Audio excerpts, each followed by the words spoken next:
Hey everybody, it is time for Unit 3, Lesson 2, and in this lesson we talk about solving inequalities.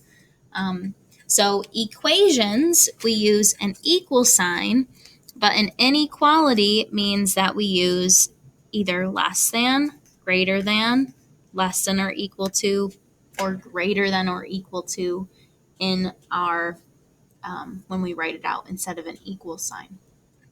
Because the two sides are not necessarily equal to each other, but they do have a relationship where one is less than or greater than the other side. Now, solving inequalities is more or less the same as solving equations, except for one big rule. Here it is. If you multiply or divide by a negative number, then you have to flip the sign. So what I mean by that is that if it's less than, we would switch it to greater than, or vice versa. If it's greater than, we switch it to less than. We switch the direction that the sign is pointing. And we will definitely do some examples where this happens. Okay, the other thing is that we have to graph inequalities. So if I have less than or greater than, that means I'm going to have an open circle.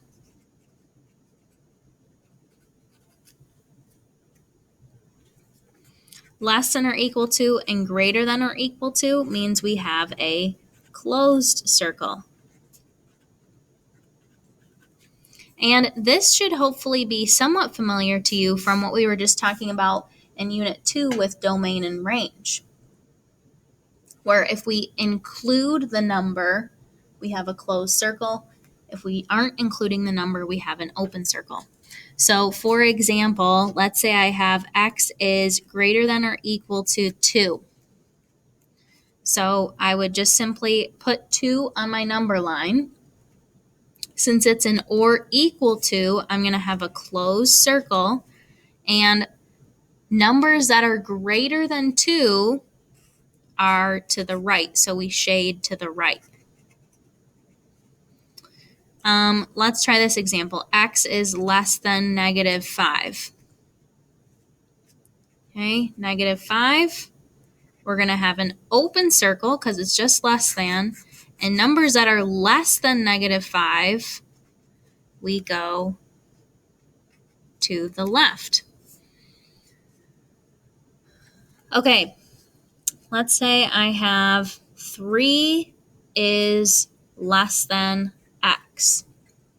What I would highly recommend is that if you have an inequality where the variable is on the right side, you should rewrite it so that the variable is first. So if 3 is less than x, that means that x is greater than 3. So I'm going to mark 3. I'm going to have an open circle because I don't include 3. And numbers that are greater than 3 are to the right.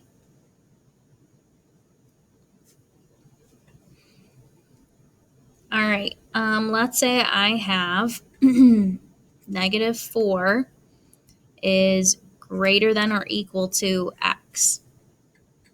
So again, I'm going to rewrite it. So I'm going to flip the whole thing around, which means x is less than or equal to negative 4. Those two things say the same thing.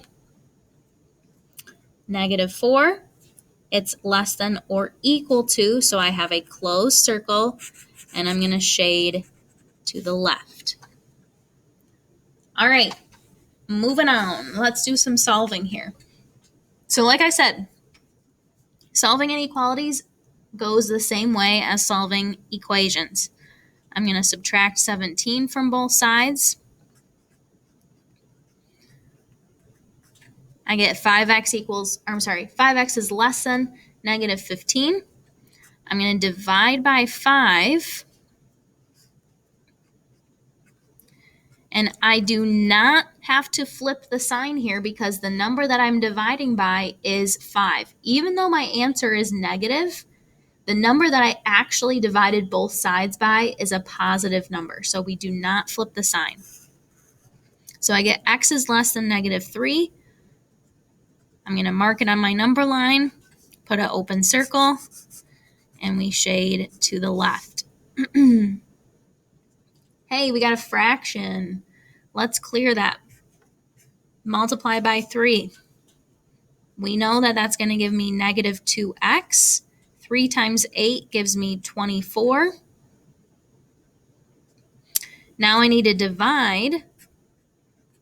And look at, I'm now dividing both sides by a negative number, which means I need to flip the direction of the sign.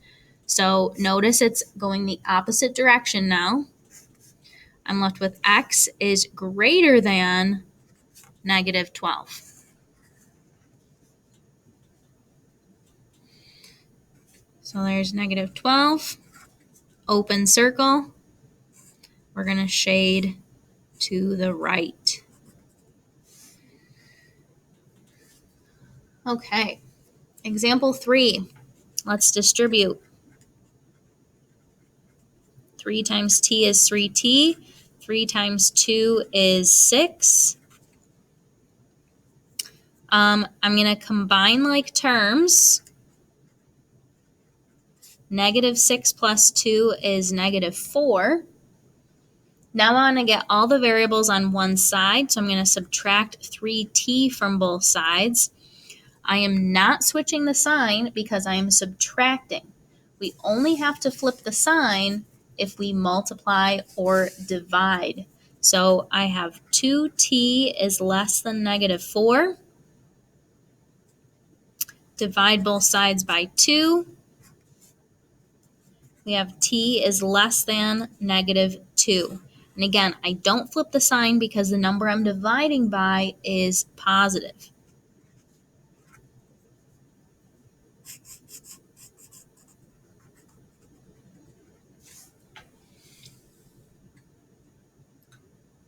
All right, I would like you to pause the video, and try examples 4, 5, and 6.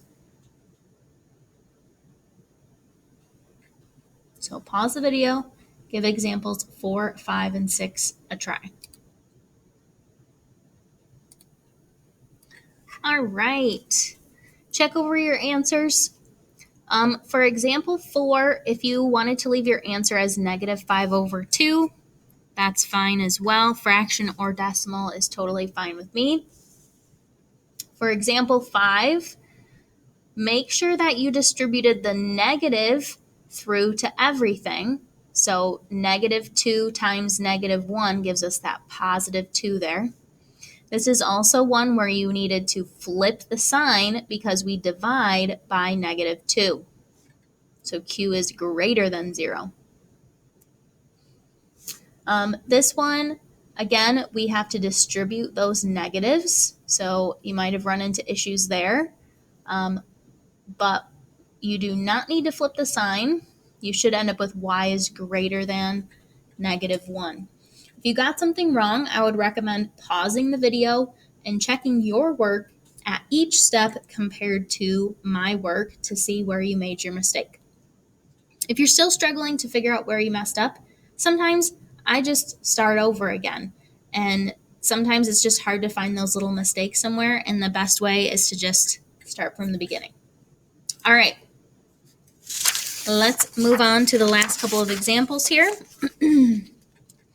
Example 7, we have a fraction. Let's clear it out. I'm going to multiply everything by 2 because I multiply by whatever the denominator is. So 2 times 5 gives me 10. 2 times 3 halves gives me just 3. 2 times negative 4 is negative 8. All right, I'm going to subtract 10 from both sides. So I have negative 3r is greater than negative 18. Divide both sides by negative 3. Since I'm dividing by a negative, I have to flip the direction of the sign. A negative divided by a negative gives me positive 6. So R is less than 6.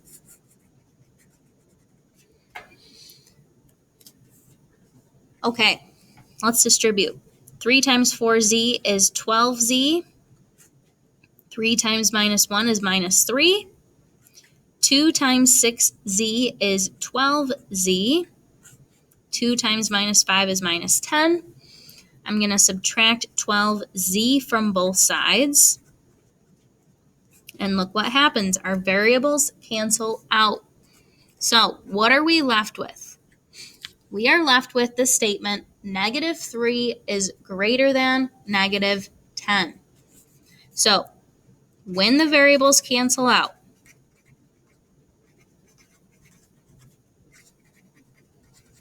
if you are left with a true statement, that means your answer is all real numbers. If you are left with a false statement, that means your answer is no solution. And we saw this just in lesson 1. So let's think about this. Is negative 3 greater than negative 10? Yes, it is. So this is a true statement, which means my answer is all real numbers. So you could shade the entire number line.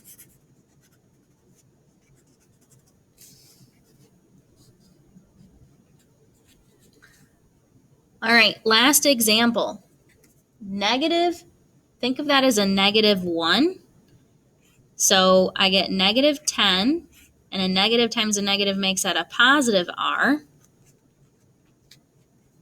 Subtract r from both sides, and again, we get our variables canceling out. So I ask myself, is this a true or false statement? Negative 10 is less than negative 15. That is false, which means there is no solution, and we wouldn't shade any numbers on the number line. All right, that is it for the lesson 2 notes.